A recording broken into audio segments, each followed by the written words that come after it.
Thank you, Reverend Morgan, for that beautiful, I think you wrote that too? Yes, incredible. And David Livingston for drumming with her. Okay, so happy 4th of July, everybody. As we know, July 4th represents the Declaration of Independence and the birth of the United States of America as an individual nation. And independent from England, correct? Or the UK. And I don't know how UK is any more united anymore, but it is. Since it's only 1 year. We don't do the Brexit thing, okay. So the thing is, for me, it's a little ironic because for the first 8 years of my life, I lived in England. So I didn't know 4th of July. What I knew was Guy Fawkes Day. And we celebrated with fireworks, but it was on November 5th. But we celebrated with many bonfires. That I do remember because I was young, and there was a lot of bombed out buildings in Greenwich, and there were fires going on. The English can be really nuts. There were fires going on, bonfires everywhere. It was really cool. It was wonderful, though, and effigies of Guy Fawkes. But they both symbolize rebellion. And really, isn't rebellion still going on? Yes. I mean, it's still going on. I think it's part of our nature, I guess. Yes, love and peace are what we really want, and that's what we want within ourselves. So we're the light bearers. We might be rebellious in love and in peace. That's the action part. We take action, but we do it from a place of love and a place of peace and a place of freedom. Because we have to remember, I wasn't going to talk about 4th of July, but we have to remember that freedom not only is our birthright from God, but it is in this country something that's very precious that, as many of you, most of you know, it's not so precious in other countries, although there's always freedom within. But the freedom to voice and disagree and to rebel in a peaceful manner, we can do that in this country. So this Sunday, though, and that's my 4th of July spiel, so happy 4th of July, everybody. This Sunday, and for the entire month, we will spend our time celebrating and commemorating our personal, individual, and spiritual growth and expansion by looking at where we've been, and where we are going. Where we are and where we are going. So we're going to look at all three this entire month. And I can assure you that it will be a powerful month. They're always a powerful month. I say that every month, but I get so into them, they really are powerful. If you would like to see your past and your present and your future in new ways, perhaps ways that you haven't really perceived of them before, but ways that empower and support each and every one of us, and support us in knowing the value of the past, the incredible nature of the now, and your amazing future. And if you don't think you have an amazing future, you need to be here every Sunday this month, because we are really going to get into incredible future that we create in the now. And by the way, award-winning, he is an award winner, Bob Sima, will be giving a musical message that Sunday. I will be here, as well as doing the experience. I don't even want to call it a workshop, really, because it's going to be very cool. But anyway, he'll finish off the month in a musical manner. They want to know the theme, so I'll give them the theme. So it will be a continuation, but in a different expression of the same thing. Because we all know spiritual truth, and we all express it in, maybe it looks like, unique ways, our way, but it's still the same truth that never, ever, spiritual truth I'm talking about, that never changes. Okay.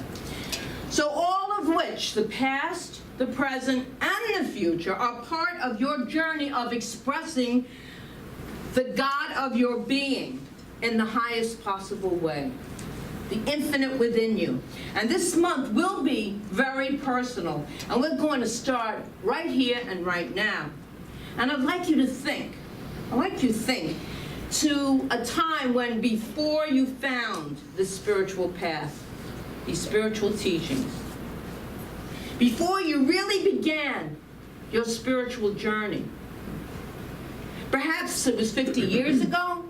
Perhaps it was 30 minutes ago when you walked in that door there. For most of us, it'll be somewhere in between. And then right here, identify the time period, or perhaps the moment in your life when you started to take your spiritual life seriously, when you really started to get into these spiritual teachings, when you said in one way or another to the effect, I need to do things differently. The old way is not working for me anymore. I need to do something differently. What I'm doing is not bringing me peace, love, abundance, joy, satisfaction, you fill in the blank in my life. Perhaps we've all said that. I know that last week our practitioner today, Danny, gave, I listened to the talk, it's on YouTube, everyone, on the Joyful Gathering. It gave a really beautiful talk and a personal talk that tied last month, actually, into this month. It was beautiful, it was incredible, it was powerful. And we all have that, some kind of story. We all have some kind of story. I know I have mine, but I'm not going to get into it. So today, unless you want me to, then. But today I want it to be more about the gratitude for putting our feet on this path. I am so grateful that we have these spiritual teachings. I really am deeply grateful that we're all in this room together as a community supporting each other. Because, you know, sometimes it doesn't look like anyone supports the way we think and the way we live our lives. And really, we don't need it, but it's kind of nice to relax, take a breath, and be yourself, whoever that might be, to really be able to be at peace with who you are, and to be around an uplifting, I believe this is an uplifting, empowering community. And I love it. One Sunday, a visiting minister gave a sermon about celebrating and being grateful for all the special moments and experiences in our lives. And during that lengthy talk on gratitude, he spoke of many things in his life that he had to celebrate, including his college graduation, his marriage, his children, his ordination, and so on and so on. And then, with the microphone on, he moved around with the mic, he moved around the congregation and asked the congregants about the blessed moments that they would like to celebrate in gratitude that morning. And he goes up to one man and, "Sir," he cheerfully addressed one gentleman, "can you tell us about the special moment in your life that you would like to celebrate right now?" "Yes," came the quick reply. "I would like to celebrate the one time I went to church and we had a short sermon and we got out on time." That's it.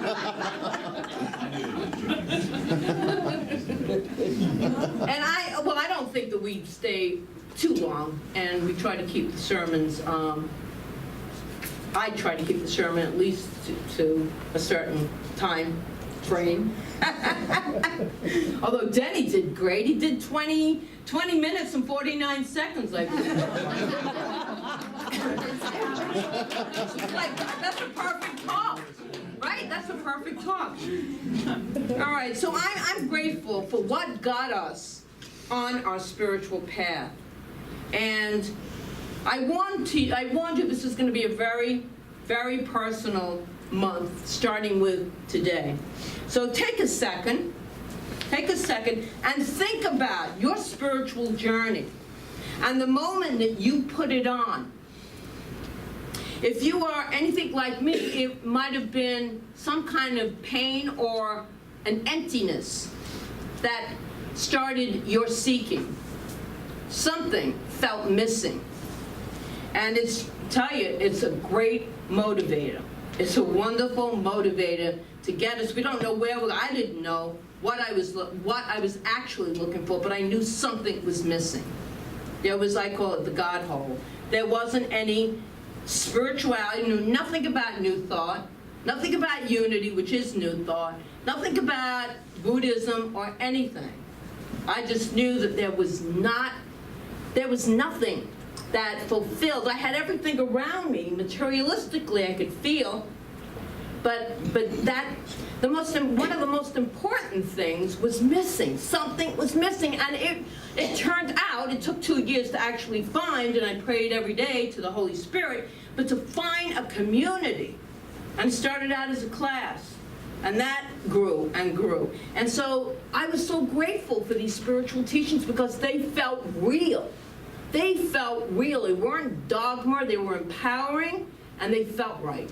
So that God self within me resonated with what I was hearing. With Ernest Holmes, the founder of religious science. So that is often a motivator for us. Something precedes it, usually, not always. But I want us to move into feeling with deep gratitude. Whatever event that brought you, whatever experience that brought you into this time period where you are right here, right now, because right now you're in your perfect place. We're always in our perfect place. But it's good to be conscious of where we are. In our class on Thursday nights, Awaken and Surrender, it's all about the seat of consciousness. The seat of consciousness. So just to be conscious right here, right now, what brought you. It was all part of your spiritual journey. Now you may say that you have never felt gratitude for it before because it could have been deeply challenging. It could have been a dark thing that brought you here. But that's okay. That's okay. This morning I am inviting you into a new way of being with whatever brought you here from the past into this now moment. You can pick up your pain and anger when you walk out the door if you want. I choose to leave it. Whatever brought me here, it's in the past. So just for a moment, I ask you to recognize and be grateful for what brought you here, whatever it was. Because I'll tell you right here and right now that new thought, I feel, this belief in oneness and unity is the best spiritual path to be on. I love it. Nobody tells me what I have to do in order to go to heaven, and we don't believe in hell unless you want to live it now. And heaven is a state of being, as is hell. So I love this teaching because there isn't any authority, making you do a novena, making you do penance. For what? That we don't do that. We believe in oneness, unity, and that we're all creative, as Denny's reading so beautifully illustrated, from this one substance, this one intelligence, this one beauty, God. So it is an empowering, freeing, and really what it is independent of is independent of dualistic thinking. So there is no duality. It looks like it because our senses will have us believe we're separate. But in reality, all of our essence are one. Where do they come from and where do they go? Into the infinite source of all good, the divine energy. So just for a few moments, feel the gratitude. Feel the gratitude as you hear. Oh, we're not doing that. Okay, that was, I gotta tell you. Okay, because I forgot to cross that out. I text Retta at 10 o'clock last night. Oh, could you do a little song in here? And no, it didn't work out. But it was a good thought. It was a grateful song. It was a song on gratitude, so. But think about how powerfully that prepared us, just our experience and just the attitude of gratitude, how just being grateful prepares us to be deeply, even more grateful for what is going on now, where we are now in our lives, and where we are going to proceed from that now. So I've made an interesting observation after this study of the spirituality, which has been over 24 years, and in practicing this amazing faith philosophy and a way of living called religious science, called New Thought. As I have shifted, grown, and emerged, becoming more and more and more in touch with who I really am as a conscious being. And I doubt that I am unique in this phenomenon that occurs. So if you recognize yourself, it's the truth. If you recognize yourself in that, you too have just connected with the conscious, loving presence of that indwelling God. So as I traveled on this journey of awakening, I would have a particular way of being or looking at the world, or of speaking and thinking, of feeling, that I realized wasn't really serving me. Maybe many of us had that. And releasing that negative self-talk as much as we can, because as we're finding in that Thursday class, those thoughts, there's thousands of them a day, and they're going to come. They're going to come. You can't get rid of your thoughts. I can't. I'll speak for myself. But I can come to a place of peace within myself, of connecting and knowing that there is such a much better way for me to live my life than being stuck in that negative self-talk. And so I go to a new kind of self-talk. It's still the ego. I go to a new kind of self-talk that is affirming. It's affirming thinking. And so what we learn is to train our ego. It's not even written down. What we learn to do is train our ego to have those kinds of positive thoughts that maybe we didn't know we had the choice and the capacity to do before. So we teach ourselves affirmation.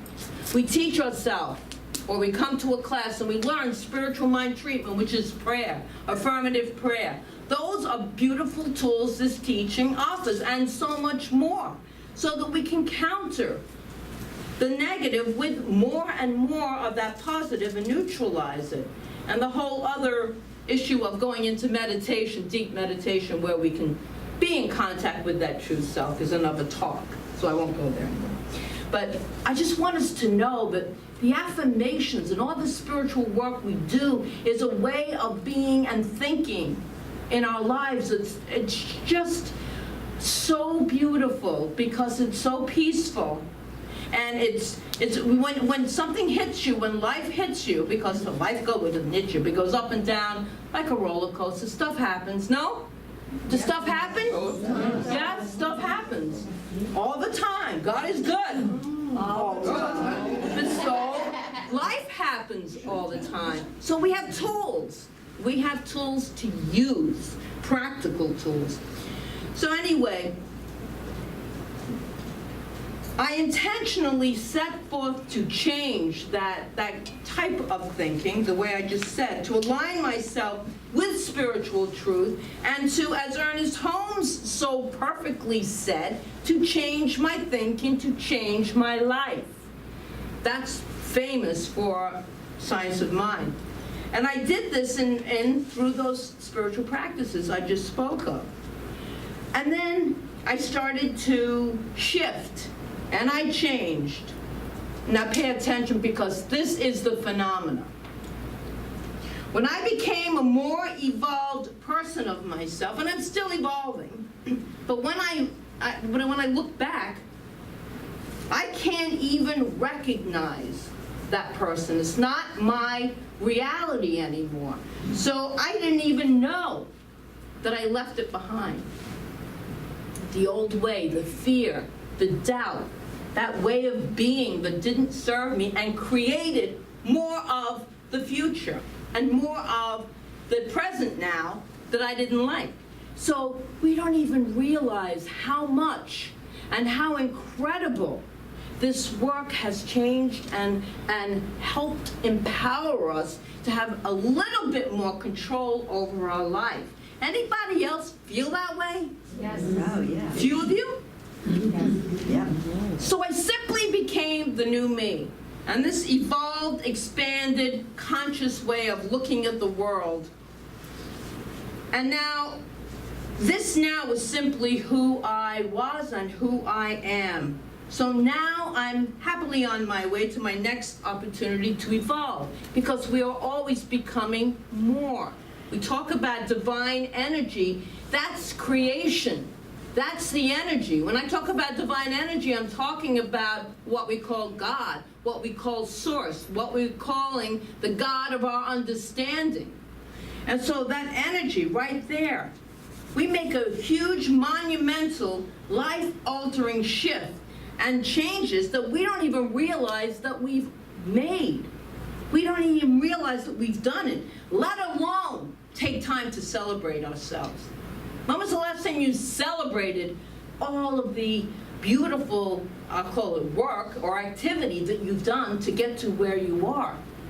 It's amazing. It's like we're amazing beings. We are amazing beings, are we not? All the stuff we've been through, and we're here. We're still here. That, I'll speak personally, that is a miracle in and of itself. But it's a miracle because there's more work for us to do, and it's beautiful, joyful work, evolution. And it is only in those moments when we consciously choose to reflect on where we've been and where we are now that we stop in our tracks and go, holy cow, look at the changes in my life.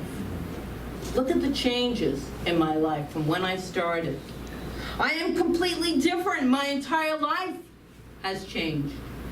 I don't have those old thoughts running through my head all the time.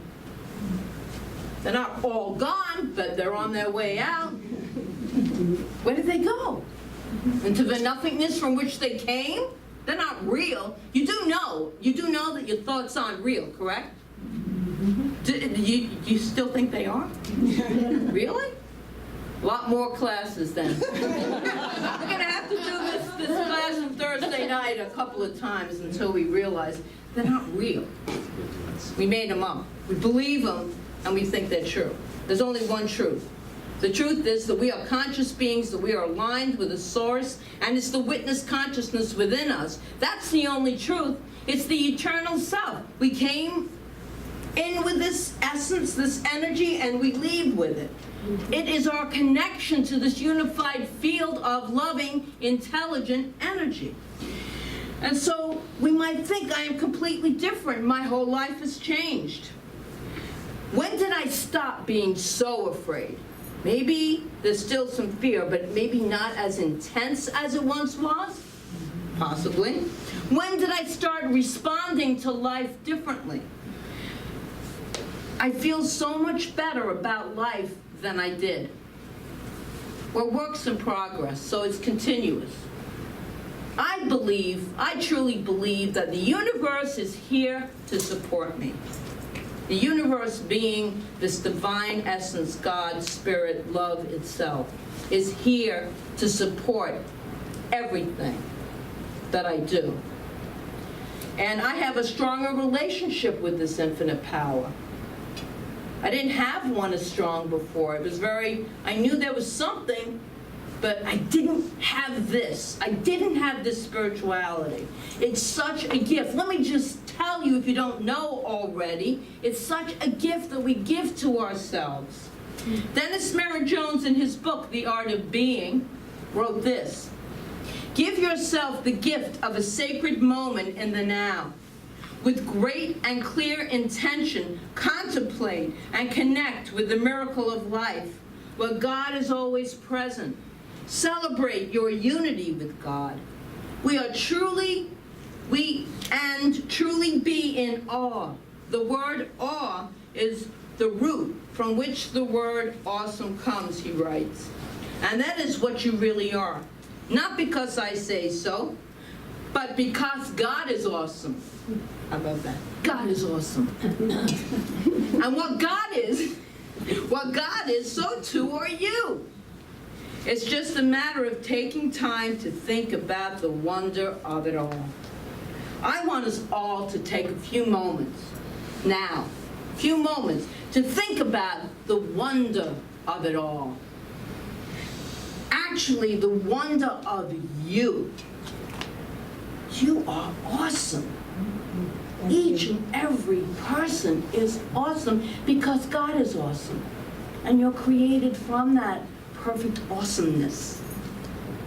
So here's what I will ask a few people to do. And this is called congregant participation time. Congregant participation time. And I know we could go on for a while, but so be it. But we've got a mic runner here, and I'll tell you what I'm going to ask each of you to do before he takes the mic. And come over here, Norman. You're in the way of the, we're being videoed. You're on camera. Okay. This is for you guys, all right? In 25 words or fewer, tell us one thing that you celebrate about who you are today. One area where, as you look back on this journey of evolution, you see you have shifted and expanded.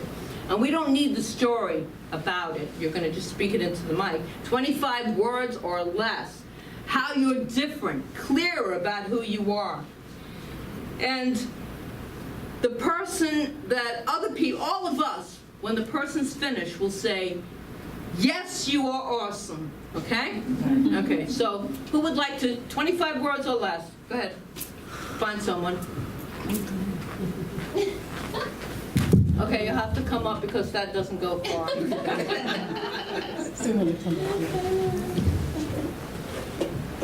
Come up to Norman. No. Okay, let me just, we don't have a cordless mic. That's fine. You don't want it on there? I don't want to get people on camera. Okay. Turn around. Just speak it. Can't believe I'm doing this. I refer to myself as a spreader. I never put anything away. I used to criticize myself tons of times for this. Now I celebrate it and think of all the joy of all my belongings. And then I smile when I put them away instead of beating myself up. Did you count the words? So everybody, yes, you are awesome. You are awesome.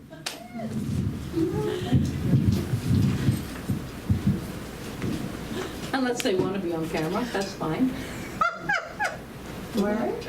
Absolutely. I feel more in control of my life now than I ever have at any moment previously. Yes,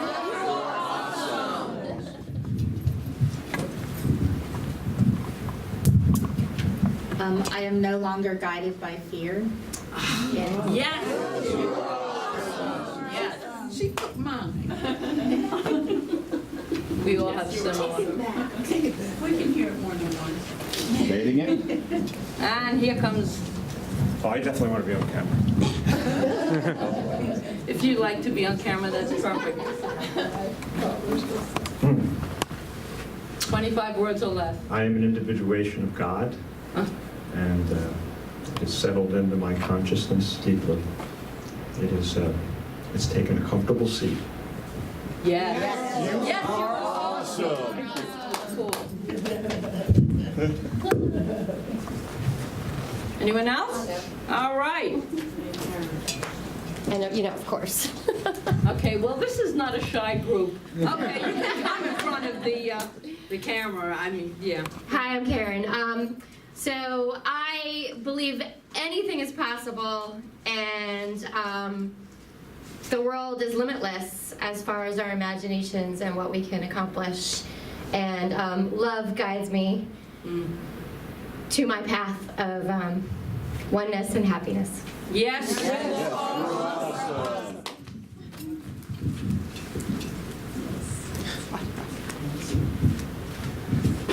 I've always been a good manifester, and unfortunately the ego is run by fear, so my fear would tell me what I desired, then I'd manifest it and find out I didn't want it.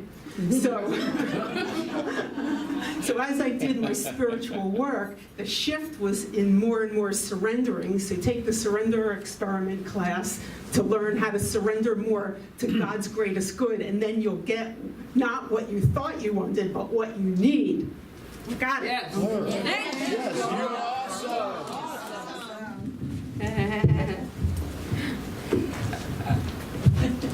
I'm antipsychotic medicine free.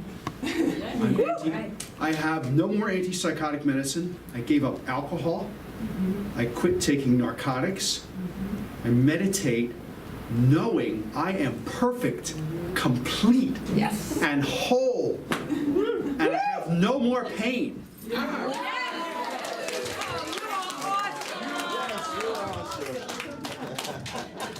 Wow.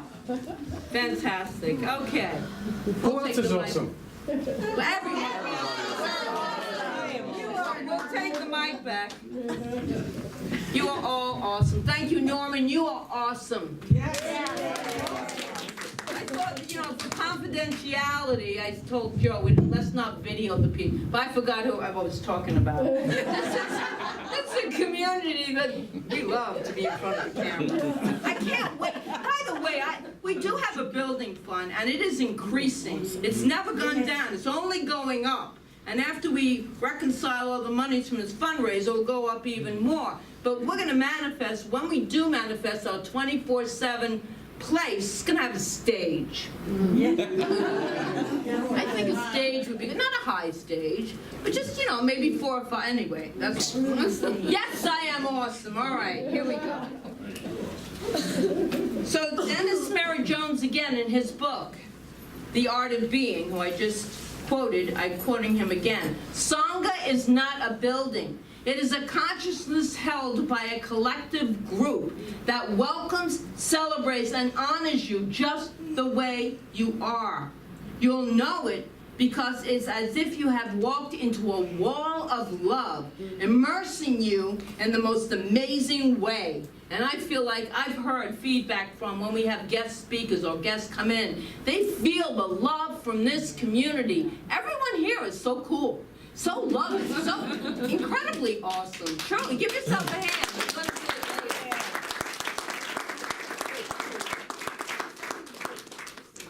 Now we're going to just pause for a few moments and celebrate in community one another. Everybody stand up, please. And we're doing the hand thing, but it's not going up. It can be anywhere. It could be like this, or it could be like this. We've been doing this, and it's just been God-directed. Dennis didn't even know I was going to be doing it. So here we are. We're going to pause for a few moments to celebrate ourselves. Everyone standing, please hold your hands out as an extension of your energy. Your love, your joy, your celebration, your gratitude for where you are right now in your lives and where the people in this room are. We're celebrating each other as a community.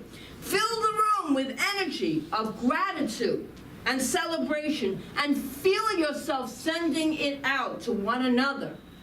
Feel that. Feel yourself receiving it, breathing it in. Breathing the energy from this room is pure love. Now give yourself a standing ovation.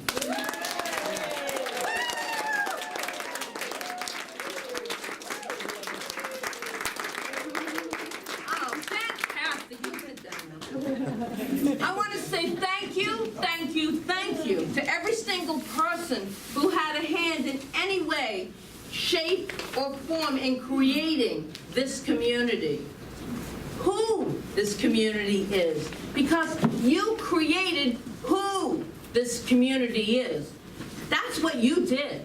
You walked in that door and you shared your authentic self. So you helped create who this community is, and I love that. So thank you for having a hand in bringing us to this moment. So gratitude. Gratitude is such a powerful thing, such a powerful causative emotion.